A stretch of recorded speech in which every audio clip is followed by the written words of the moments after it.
ngisho ungathenga amatekisi, ngisho ungavula igymnasium, ngisho ungavula ispaza, ngisho ungadayisa izimbuzi, udayise inkomo, ayikho iinvestment edlula ukinvesta kuwena. Ayikho investment edlula ukinvesta kuwena. Abantu ngibabona mina befuna ukukhokheleka so much, befuna ukuvaluisha so much financially, monetarily, but they never take their time ukuthi ba-investe kubona. Bethathe nje isikhathi sabo ba-investe kubona. Not to mention ukuthi they just shy away from lento yani ye-passion.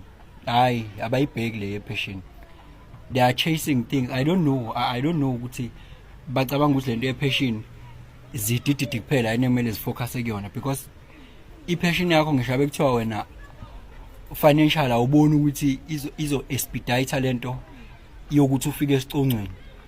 As long as kuyi-passion, that is fire. That is fire. That is you are an alchemist that need to turn the base metal into gold. Your passion can take you very far.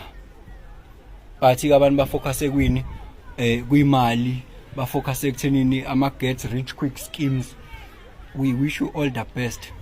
Ngalesi sikhathi ubingelelo changes akasha uthi ngenzana noma yini noma inini noma kanjani kunoma ubani, ngoba impilo ayisiyona into ocabanga ukuthi iyona. Possibilities are infinite. The universe, your own consciousness is your own limitation. Kukude lapho esisuka khona futhi kukude lapho esiya khona. Beka phansi umoya ungatatazeli, uyabona.